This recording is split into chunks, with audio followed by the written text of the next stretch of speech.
Dalam nama Bapa dan Putra dan Roh Kudus. Amin. Allah Bapa di surga, kami mengucap syukur dan terima kasih. Kau beri hari yang baru pada hari Sabtu tanggal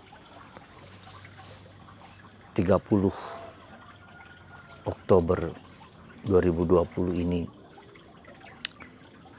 di mana kau ingatkan supaya sejauh mana relasi kami dengan Putramu Yesus telah kami miliki, telah kami alami seperti pengalaman Paulus.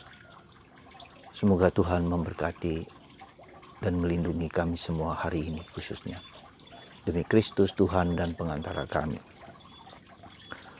Saudaraku yang terkasih dalam Kristus, kalau kita perhatikan dalam bacaan-bacaan pertama hari ini, dalam minggu ini surat Paulus kepada umat Efesus di Filipi, ada satu benang merah yang menurut saya sangat penting dan fundamental dan menjadi suatu pola, suatu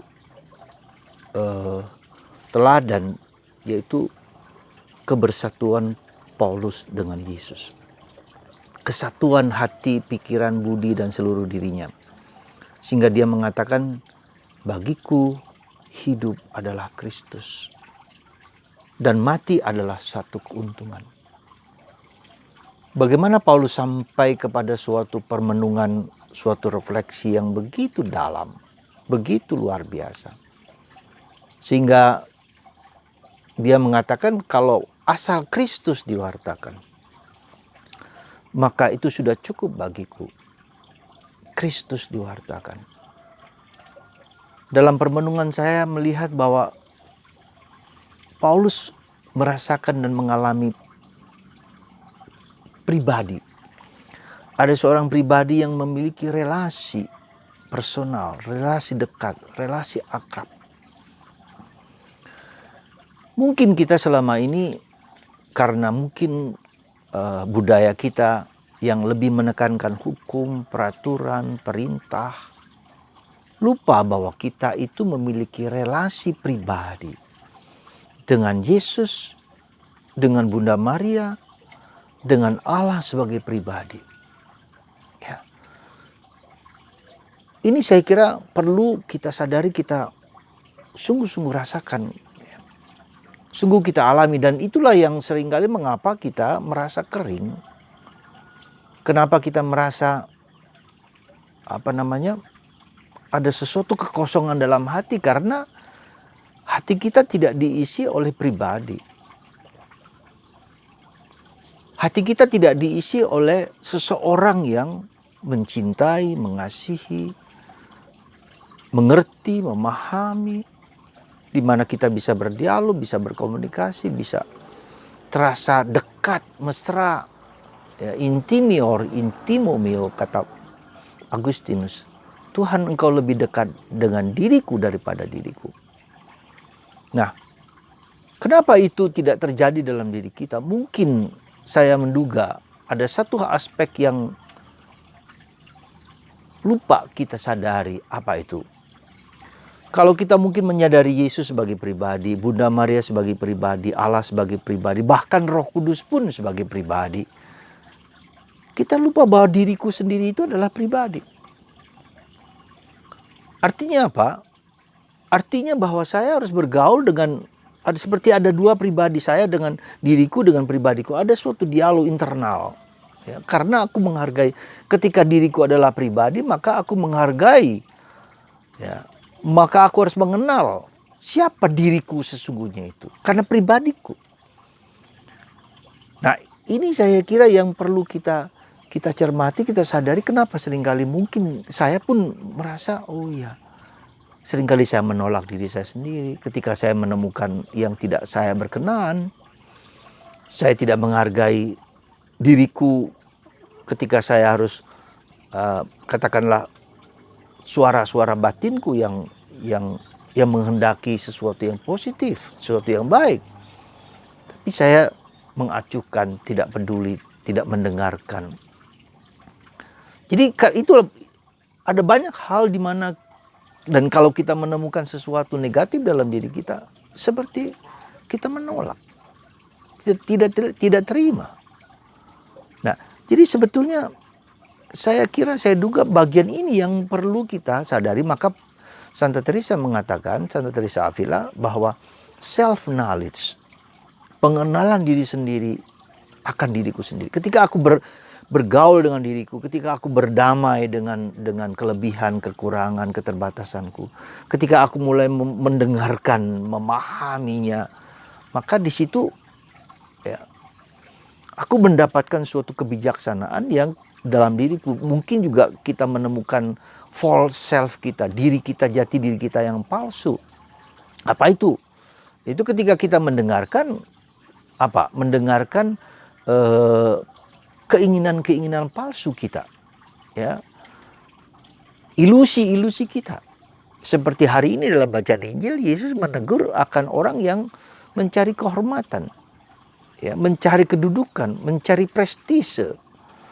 Ya, kalau kalian datang ke perkawinan, janganlah duduk di paling depan, duduklah di paling belakang. Kalau di depan, siapa tahu si empunya pesta itu sudah menempatkan seseorang di tempat tersebut dan kita dipermalukan. Artinya kita mempunyai seringkali ada dorongan-dorongan, kerinduan-kerinduan untuk mendapatkan sesuatu yang palsu dalam diri kita, seolah-olah itu adalah harga diri kita yang paling tinggi. Entah itu kekuasaan, entah itu harta, entah itu kehormatan, penghargaan. Ya, itu semua adalah kepalsuan dalam diri kita yang seringkali tanpa sadar kita cari dan kita ingin mendapatkan itu. Ya, kita ingin mendapatkan hal tersebut dalam diri kita. Nah, maka kita juga dengan memahami diri kita sebagai pribadi, maka kita juga bisa mendengar hal tersebut. Dan itu wajar dalam tanda petik bahwa orang memiliki sesuatu untuk dihargai, dihormati, dicintai, diangkat ke permukaan. Ya. Itu semua menjadi sesuatu yang seringkali kita cari. False self. Jati diri kita yang palsu. Ada. Nah, maka saya pikir dalam hidup kita dalam situasi sekarang ini sebetulnya kita diajak untuk mempersiapkan batin kita, mempersiapkan dunia kita supaya mungkin setelah pandemi ini ada sesuatu lain yang Tuhan mau siapkan bagi kita. Katakanlah ini suatu retret panjang yang kita bosan atau tidak. Kita menggunakan waktu itu dengan baik atau tidak. Saya ingat akan seorang negarawan Afrika Selatan, Nelson Mandela, 30 tahun di penjara di suatu pulau. Anda bayangkan itu, tinggal di sana. Ya. Bagaimana dia mengolah hidup dalam perjuangan jatuh dan bangun sehingga dia menjadi seorang negarawan yang luar biasa, diakui oleh tingkat dunia, mempunyai kebijaksanaan yang besar. Ketika dia meninggal, tokoh-tokoh dunia, seluruh dunia datang Madeba, gelar yang dia diberikan kepadanya, dan bahkan dia suka dengan batik Indonesia. Ya, saudaraku yang terkasih dalam Kristus, mungkin ini yang harus kita sadari sungguh-sungguh. Kenalkah aku, berdamaikah aku dengan diriku sendiri sebagai pribadi? Nah, ketika aku mengenal diriku sendiri, aku mengenal Tuhan Yesus yang hadir dalam diriku. Aku mulai mengenal Roh Kudus yang membimbing aku supaya aku bukan hanya tahu dengan kepala, tapi menjadi bijaksana. Aku mengenal Roh Bapa, ya, dalam diriku, dalam hidupku. Aku mengenal saudara-saudaraku sebagai pribadi, ya. Bukan sebagai nomor, sebagai anonim, tapi pribadi yang mempunyai sejarah. Ya. Maka demikian juga kalau kita perhatikan dengan alam semesta itu juga, Santo Fransiskus Assisi melihat alam semesta juga sebagai pribadi yang dalam tanda petik ya, bukan pribadi secara pribadi, tapi dihargai, dihormati. Alam semesta, saudara bulan, saudari bintang, saudara matahari, saudara anjing, saudara serigala, dan seterusnya. Itu bagian dari persaudaraan. Jadi saya terlibat di dalam suatu relasi connectedness dengan diriku sendiri. Nah, maka saya harus mencoba mengenal diriku sendiri seperti Paulus. Siapakah saya ini? Hanyalah orang yang hina, orang yang nggak pantas, orang yang dipenjara. Ya, dalam tulisan-tulisan Paulus, kejujuran Paulus ketika dia di penjara, ya, dia menulis sesuatu yang dia cintai kepada umat di Filipi, ya, kalian ada dalam hatiku. Wah, luar biasa.